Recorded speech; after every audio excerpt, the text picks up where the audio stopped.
There are stories out there where the plots are differing, where the actors sleepwalk and the directors dream of a better budget. Somewhere there's scenes, somewhere there's tripe. Somewhere else, Cherry's pine's going a bit flat because he's been talking for too long. Come on, folks, we've got Who to watch.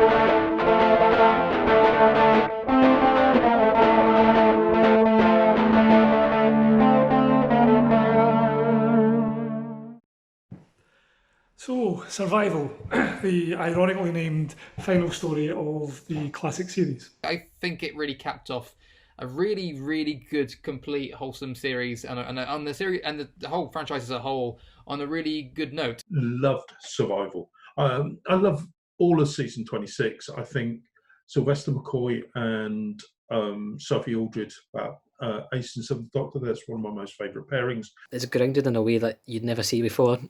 Like some of the shots in this as well, loved how some of it was shot. There was so much more intimacy, because of how open it was. It was filmed in actual locations and such, so it felt real. The planet itself, I actually thought they'd got the budget to fly to Spain or something and film there. And then you've got your Hale and Pace cameo. Does anyone know who Hale and Pace are anymore? I don't know. Certainly younger members of the group probably don't remember Hale and Pace. I mean, it's better than the one 30 plus years from then that Mitch and Webb would do, which is really, really bad. Part of me was wishing they'd actually done it as Hale and Pace, where they decided to stop their comedy career and just open a corner shop together. Looking back on Survival, it's quite of now. You could, apart from the dodgy cat makeup. The cat figure, oh my god. That's the worst cat puppet prop I've seen since there was an episode of The X-Files where it's infamously bad. There's this cat thing attacks Scully. I think it might be the same one because it's literally in the same level of awfulness. I still think it holds up very well. I think I think the pacing's good. I think the action's good. I think it's there's great stuff character-wise for Master, Ace, and the Doctor. I thought maybe the opening cliffhanger for the first episode, it's not the choice I would have gone for.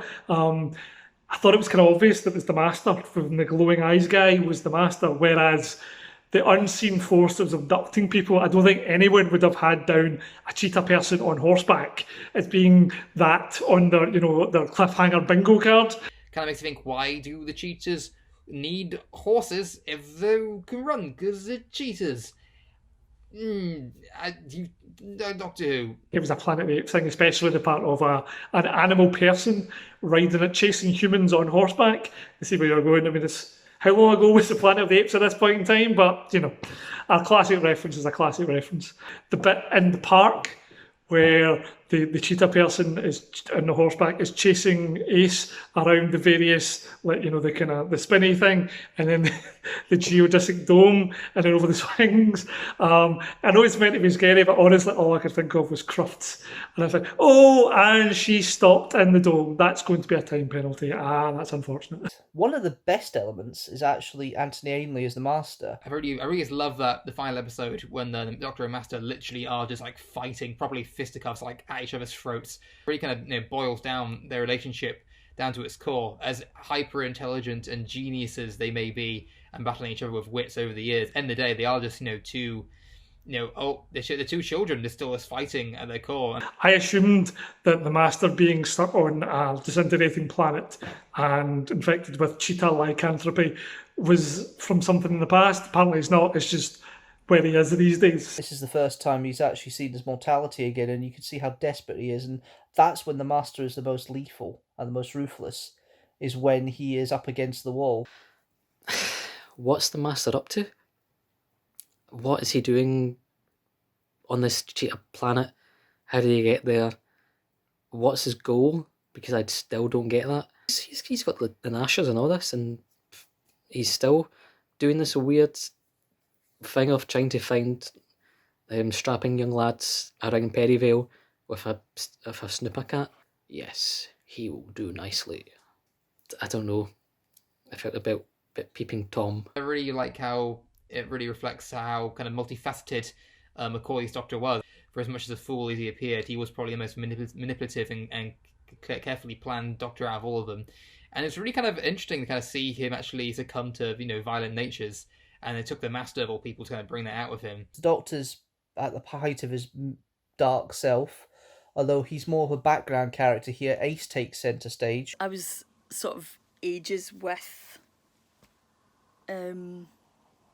Ace when she was on the screen before, so kind of strongly identified with the sort of idea of, the whole who you calling small and bashing a Dalek over the head. That sounded like something I'd quite like to do. And I'm hoping that people of Rose's age, when they watched Rose, thought the same thing about Rose. And I think they did. It's the last of the trilogy of Ace's story in this season, because you've got Fenric in the for her grandmother and her mother. Then you've got Ghostlight for Perivale in the modern day and what happened when she burnt the house down. And then you've got Survival, which is the modern day, her going back to her friends, trying to pick up some of the repercussions that happened of her leaving and how sick of worry her mother was and things like that. Ace's mum had her down as a missing person, which obviously is a very Rose thing, when it turns out that Jackie Tyler had done the same thing, and Mickey Smith had spent an entire year being hounded by people assuming he'd murdered his white girlfriend. We get hints of Ace's actual sexuality in this as well, which I think is always an intriguing part. Rowan Monroe talks about the different aspects of that and the kind of the lesbian subtext that she was trying to bring in to Ace at that point that was kind of not there, but not now. And in a lot of ways that feels like it's a bit of ahead of its time, particularly in the 80s when things were not as open about sexuality. Because before then, companions were literally just that. They were just companions. They were just people that tagged along for the journey. But Ace actually, she had an impact on what stories that took place, and the final series really honed in on that. So it's a really nice kind of character study of Ace, and sort of like a kind of lust for danger mixed with like a kind of remorse and mourning for like a probably human normal life. Finally comes to terms with the people, her friends she left behind, who she is now as a person, and it really feels like she's grown and become a much stronger, self-assured person by the end of that. And the Doctor, while manipulative in how he went about it, did kind of help her reach that. That last speech out of the Seventh Doctor has as Ace and him are walking away. That was fabulous. It could have been more climactic, given that was the last episode of the entire series. But again, they didn't know that at the time. I can't really hold that against it. It's such a lovely sentiment that really kind of rounds off and wraps up exactly what Doctor Who's about. This is about a strange alien and human companions just going about saving the world and being silly. This wasn't the end, and it wasn't ultimately because here we are all those days later. It's coming back. We're now sitting 15 years plus from the show coming back. Let's go with it. The skies are on fire, the city's made of smoke, the sea's asleep, people are made of dreams, all that kind of thing, and all these other things that we don't have the budget for. You can sum up Survival as, well, that restaurant, kind of like your favourite restaurant, the one that you go to all the time because the food is always really good, and even on off days, it's still pretty damn good food. And it's like being in that restaurant, and you get served this meal it's good. I mean, no doubt about it. It is good food. Maybe not the best, but still simply well worth going there for. And then they give you this dessert, a dessert that's good and it's interesting and it leaves you wanting that little bit more. But then just imagine that restaurant closes down, and a year later, as you look back at that meal, and you'd been with your friends and it was all pretty exciting and great stuff, but maybe it wasn't the greatest at the time. But as you go further and further into the future and not being able to go back to the restaurant again, keep looking back and you see that very last dessert, and it takes on a special kind of nuance, and it just feels so good. Move swiftly on to Rose. Rose was probably was the best way that Russell T Davies could have brought Doctor Who back to the modern audience. It just got everything right. Purely from what it does to bring in a new audience, goodness me, it completely hits it out of the park. It focuses all entirely, by revolving it around Rose, and Rose is a very unique companion that we've. Although Ace was still the first, Rose is the first one we've really kind of seen the whole life around her first, just really set in reality, and then immediately we see that reality distorted as soon as the Autons appear. Probably the best opening episode we potentially ever had in a new series, maybe rivaled with the 11th Hour, possibly. I can't really think of anything wrong with it, other than perhaps some of the effects are perhaps a bit dated, but it was the effects of the time. So what can you do? So Eccleston is fantastic as the Doctor. Nails it from the off. Eccleston is such a brilliant Doctor from the very first scene he's in. He's straight to the point, he's no nonsense, but he's humorous and he's funny, and they have great chemistry, him and Rose, and it's just, you want to know more about him and you want to see more of him because he's so entertaining, but also he's got a serious side to him. From that run to Run for Your Life is about 2 minutes maybe, and oh my god, there's just so much of this guy, everything, and it's like Eccleston just brings so much to the table, and he's brilliant, and he's just amazing, and I loved it. In the he looks himself in the mirror, and he does this with the ears, and that looks like so he's new. He's maybe not seen his face yet, which means that Day of the Doctor just happened, which is slightly so. Things like when he says, "Is there a side when he's walking away from Rose?" He says, "I'm a long way from home." And you're like, "Oh, that's got a whole new thing there." When he thinks he blew up his planet yesterday or whenever it was. And also the bit, to jump ahead, with the Nestine consciousness, where he's like, "I couldn't save your planet. I couldn't save any of them." It's like, "Oh, Doctor, you don't know." I mean, you saved one, and you're not even allowed to know about it. That's heartbreaking. You've got to go the long way around to Day of the Doctor, I'm afraid. I'm so sorry. It was quite fun because I forgot how action-driven and tense some of it could actually be back then. Not to say that isn't now, but the tone is quite significantly different and actually is more relatable to survival in a lot of ways than modern Doctor Who. I don't know if everyone else did this, but I logged on to the website back in the day, which was like, oh, here's little entries from people who might have saw the Doctor and have you seen this man and all this, and that's a neat thing I love from back then when the internet was still like this ominous box that you sometimes peeked into and you saw something or other, but you weren't quite sure if it was true or not. And as a kid, going, that's that website from the episode, and similar things on it, and expanded things because it was like comments from like Sarah Jane Smith and all this on their little forum. With Rose, it just feels like the show just burst back onto the screen. It was kind of like the pent-up energy of left at survival were cut off. And then this sort of minor disappointment in the TV movie, although McGann as the Doctor is amazing, and definitely don't want to take that away because he's done so much for the Doctor. But it's like all the pent-up energy for survival just came back and went boom. I was in the States and I was worried that I was going to miss it, so I'd actually arranged with a mate of mine to record it off air that night and actually post it up specifically so that I could go and I could see it that night. Yeah. Most of the people didn't know anything about it. Most of the people on the course, they were Americans, Australians, Indians, all this sort of stuff. So none of them knew anything about it. Obviously, the little British contingent knew some stuff, but none of them were fans. That was just me. So I'd spent all week hopping from foot to foot, going like, I really don't want to be here because I want to be at home and I want to be there to see this thing. And I've made such a big deal of it that basically I had 20 people in my hotel room that night, sat there waiting for this thing to come on. And all I was doing was sitting there going, "Oh, please be good. Just please, God, be the best you can be," And right from the word go, right from the very minute it started, it was like going back to that restaurant. Imagine 15 years you've been waiting for this restaurant to open again. And then it does. And because you've been raving about it for so long, all of these new friends of yours decide that they're going to come back with you. And you find that the restaurant's under new management. And you find that they've probably got new ideas and new ways of doing stuff. And it's all being updated. And you walk in with that kind of trepidation that things are going to change. Inevitably, they're going to change. What restaurant stays the same for 15 years? And you can find that there's new things on the menu and it's going to be a bit different. And all I was hoping and praying for was the fact that I just wanted it to be good. And my God, was it good? Yeah, I forgot how funny it was. The bit where Jackie's on the phone to one of her pals about Rose, about the explosion. She's like, honestly, it's aged her. She's got skin like an old Bible. And you're like, what the hell? I cried at the opening credits. I'm crying now. It was just brilliant. It was just absolutely fantastic. And the best thing for me was I had 20 people in the room, and they all just were gripped from beginning to end. But the entire episode is following Rose. Whenever her and the Doctor meet, when they go their separate ways, we follow Rose, not the Doctor.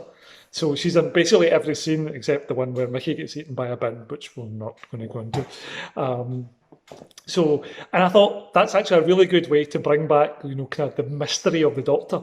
Have him seen through the eyes of other people who don't know anything about him. Rose was a perfect device to really make the audience relate to her and to experience this madness through her eyes. Rose was a genius choice as a companion because we start off the story in her world, we see what a normal day is for her, and then we slowly see the Doctor introduced. I mean, that's why we really feel like we're in her shoes, experiencing all this magic for the first time. The big reveal with the start when you're in space and everything, and it turns out no, it flies all the way down to someone's alarm clock, and it's the commute, the work, nothing really interesting. She meets Mickey for lunch. The bit with Clive's room, there's wee bits in it, like there's a bike hanging from the ceiling, and there's like the wheels and the spokes and the gears and all that, and it looks a bit Gallifreyan, and I think that's deliberate. And then if you look on his walls, there's all these pictures and drawings of planets, so it looks as if he's covered in the roundels, the round things, and it's like he's kind of unknowingly made his own version of a TARDIS interior, and I thought that was quite cool. He's made it in his shed, which unfortunately isn't bigger on the inside, but points for trying. So I really like that. When we see the inside of the TARDIS for the first time, we don't see it. What we see is Rose's reaction, because we know it's bigger than the inside. So there's, there's no point in showing us that, but what we get is the close-up of Rose's face, seeing that it's bigger on the inside, and that's really good. That's a really good choice. I like that a lot. And you can see the sadness underneath him, but you can also see this kind of joy that the Doctor has, and this love for life that Rose brings out of him. And the fact that she ends up saving him in the end is actually a nice little twist as well, with what happens at the end of the story. And yes, the bit when they're walking, she's coming after him with the arm, trying to get information out of him, and he's just like, just leave it.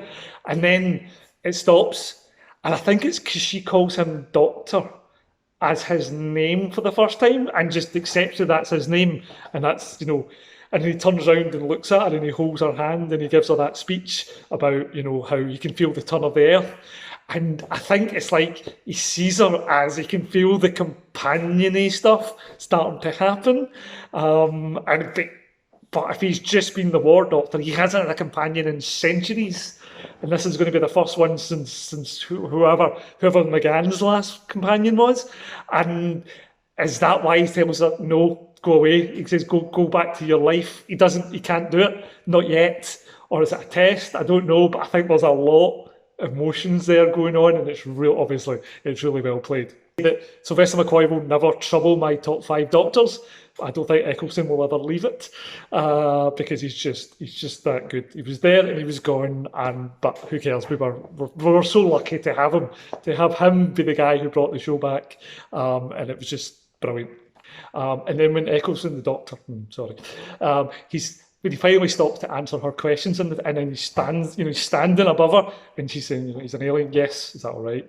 And he's got there's such a presence there. He's, it's obviously because he's a fantastic actor. He's one of the great actors of his age, but he's so good there, just being the quiet and it's not really saying much more than yes in answer to our questions, and it's brilliant. I love it. Now, Rose is very much a development of Ace in the way that she's portrayed initially and the way she's written. She still has the family with her mum. She doesn't have a father. She still lives with her mum. She's kind of got a boring life. She gets thrown into this world. But her attitudes and the way she treats people and the way she deals with things is very Ace-like in regards to she won't take fools. She wants to make sure that she gets the information she needs. She is inquisitive. She's intelligent. And she really goes into this world with trying to find out who the Doctor is after meeting him in the shop. And she's brash. She's less middle class than than Dorothy McShane or Ace is.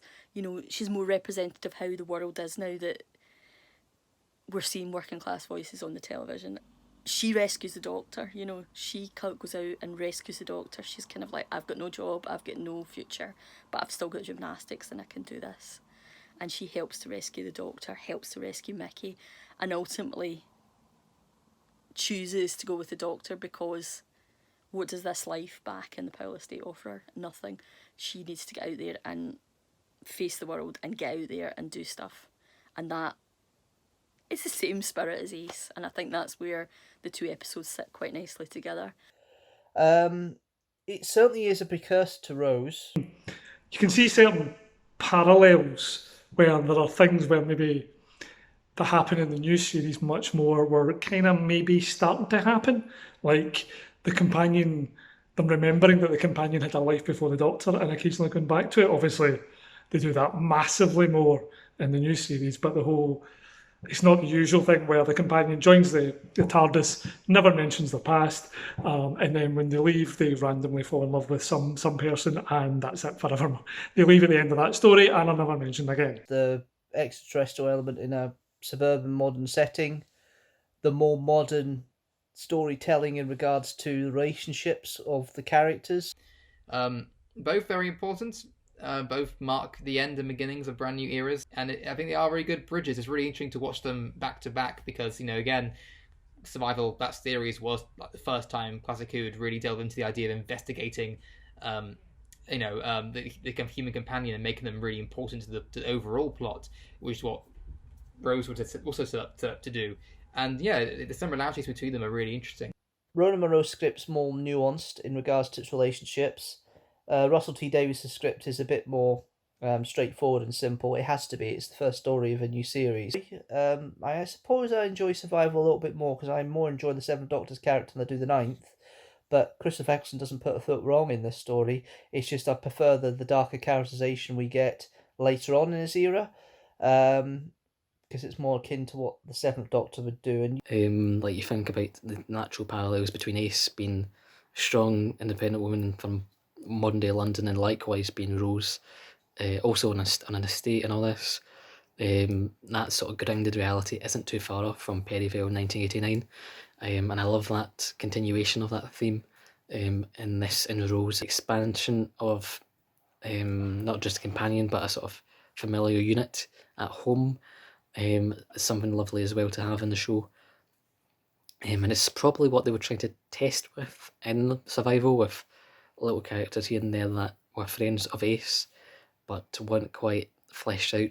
It's a real contrast between Ace and Rose in some ways, in that they're different people, but they're the same of their generation. You know, they're both teenagers, they're both about to become women. In Survival we see Perryville, the suburban sort of thing, the thing that Ace is trying to break away free from, where in Rose we see the estate that Rose is trying to break away free from and going to the Henrik's, the big shop in the big city, to try and break away from her life of hanging around with Mickey and eating chips. You show those two stories together and look at them sort of quite close together, you can see they are the same show in so many ways. But definitely, I think, two good examples of Doctor Who. You know, Rose comes back, this freshness, good actors, you know, a young woman, not prepared to just sit back and go, I'm just going to wait for life to happen to me. In both cases, breaking free from their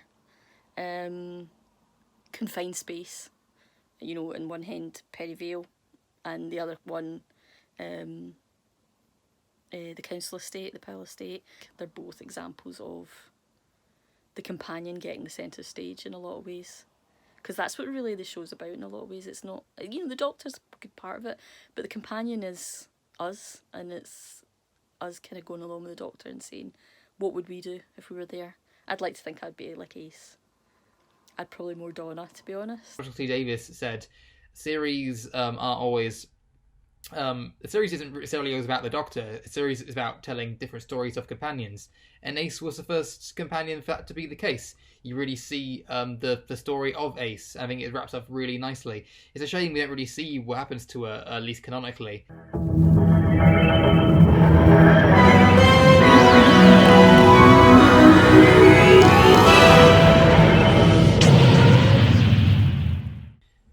Don't forget to click below and subscribe to the official Doctor Who Glasgow YouTube channel.